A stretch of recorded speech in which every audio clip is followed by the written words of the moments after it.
One of my most asked questions is, what is 30A in Florida? And I'm going to show you why it should be on your bucket list. 30A is a collection of about 16 communities and towns located on a 24-mile stretch of road between Panama City and Destin in the Florida Panhandle. In this video, I'm going to take you through an overview of the towns along 30A, best restaurants that you must try, things to do once you are here, where to stay, and don't forget to watch to the end where I share some insider travel tips that you must know before you go.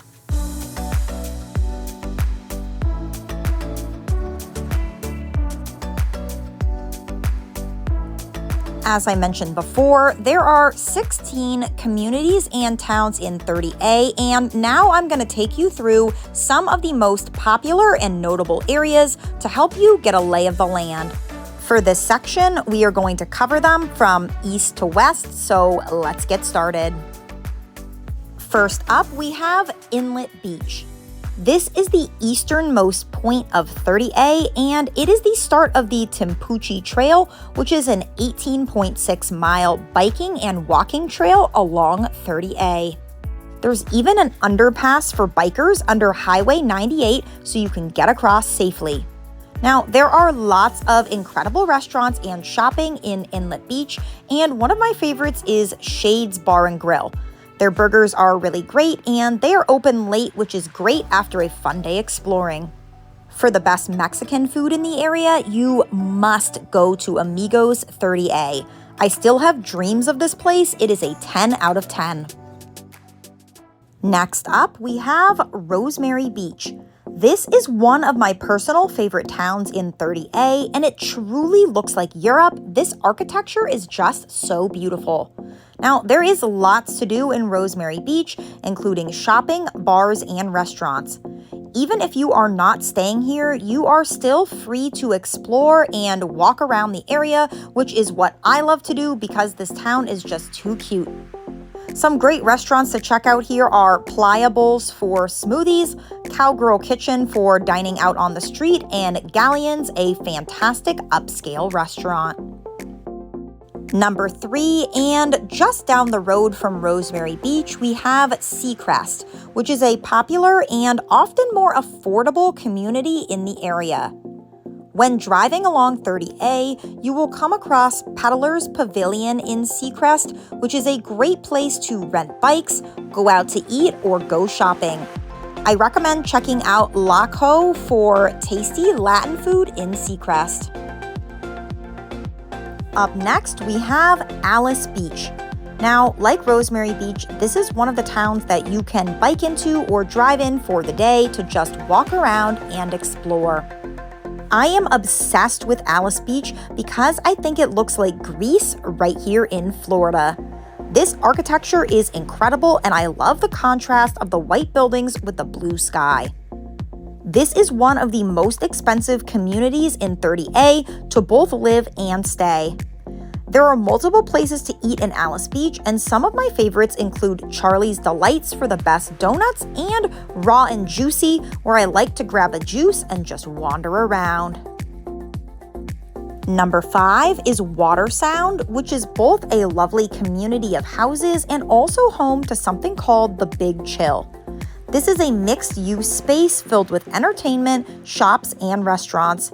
This place is really popular, and for a good reason, because it is just so fun. Next up, and just a few minutes away from Watersound, is Walton Dunes. This is home to an incredibly beautiful public beach access, and I will talk more about the public versus private beach issue a little later in this video. You can also visit the peaceful Deer Lake State Park. Walton Dunes is home to the Old Florida Fish House, which is a long-standing favorite restaurant in the area that I highly recommend. Number 7, we have Seagrove. Now, this area has some small shopping centers and restaurants, but otherwise it's mainly just homes and vacation rentals, many of which are beachfront. Surfing Deer is a wonderful fine dining restaurant to visit while in Seagrove. Up next, we have Seaside. I absolutely love Seaside, and it is actually where they filmed the movie The Truman Show. This is one of the original and oldest towns on 30A, and the vibes here are immaculate. This is another one that I recommend biking or walking just to explore all the cute shops and restaurants, of which there are many. First, I love Airstream Row, which is a collection of food trucks in, you guessed it, Airstreams. Barefoot Barbecue is my favorite.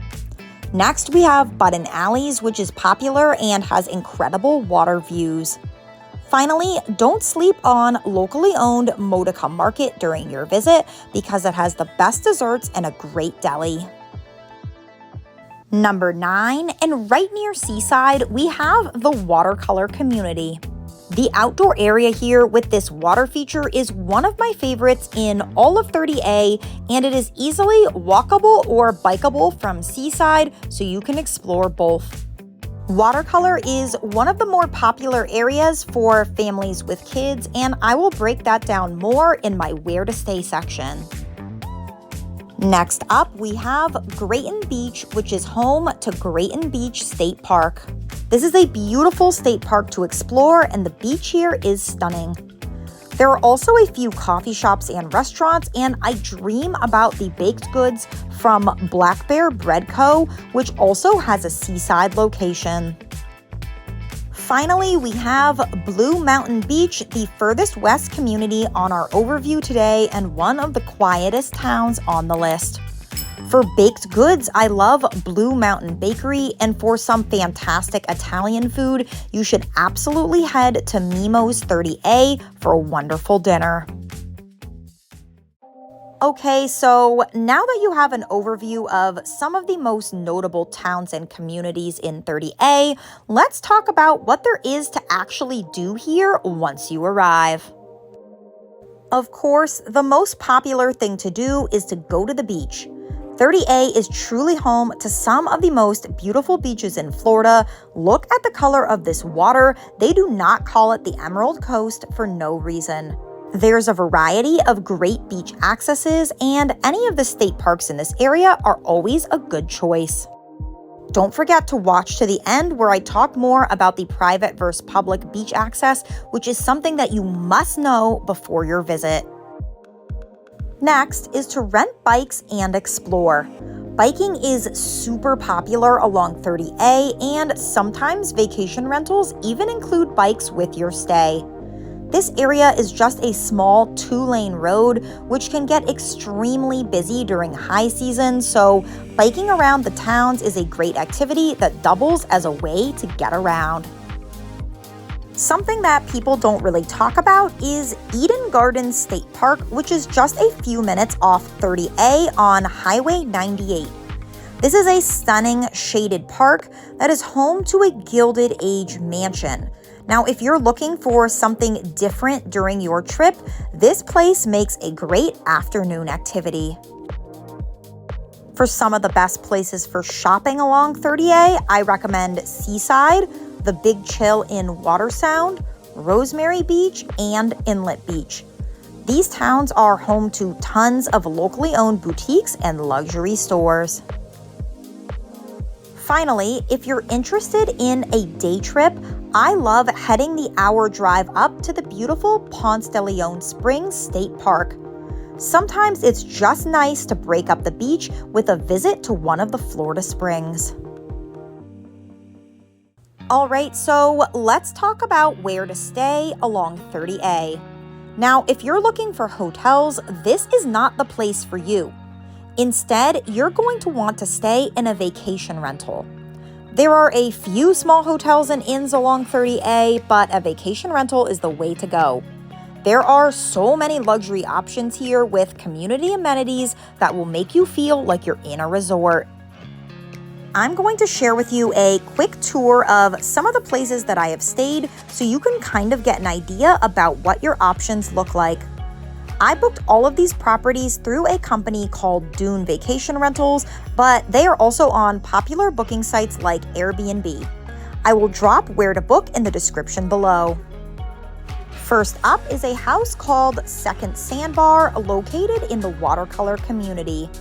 This home sleeps 8 and is one of the few waterfront houses in Watercolor. There were 4 bedrooms, a gourmet kitchen, and a swing overlooking the ocean. As I mentioned before, this community is very popular with families and groups, and it's easy to see why. When you stay at any home in the Watercolor community, you receive access to their incredible swimming pools, including one overlooking the beach and one called Camp Watercolor, which even has a lazy river. Only people who stay in Watercolor have access to the amenities here, but it is truly a resort-style experience. Next up is an adorable penthouse unit in Seaside called Tresor de la Mer. I am obsessed with this property, and it sleeps 4 and has the best location overlooking the heart of Seaside. The kitchen is beautiful and there are wonderful outdoor spaces to enjoy. Similar to Watercolor, when you stay at this property or any in Seaside, you will receive access to Seaside amenities, including private beach access points and entry to multiple pools. Number 3, we have Domus Passus, the most incredible luxury property located in Seagrove. Now, Seagrove does not have the same community amenities like Seaside and Watercolor, but you don't really need any of that when you stay at Domus Passus.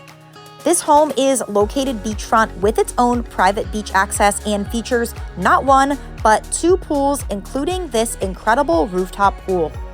The home is over 8,000 square feet of space, sleeps 20 with 7 bedrooms, 7 bathrooms, and 2 half baths, and is overall the most fantastic place to stay on 30A for large groups. Finally, I wanted to quickly mention the Pearl Hotel in Rosemary Beach because if you're looking for a more traditional hotel experience, this is a great option. It comes with private beach access to the beautiful beach just a few steps away. Okay, so now it's time for my insider travel tips for 30A, and I recommend that you do not skip this section. It is filled with extremely important information that could make or break your stay. First and most important is the public versus private beach access along 30A. Yes, they have made much of the beach private, and this is because the county is continually siding with the owners of the beachfront properties instead of locals that have lived in the area or the general public that are trying to enjoy the beach. This is a big deal, and unless you are in the know, you probably won't hear about it.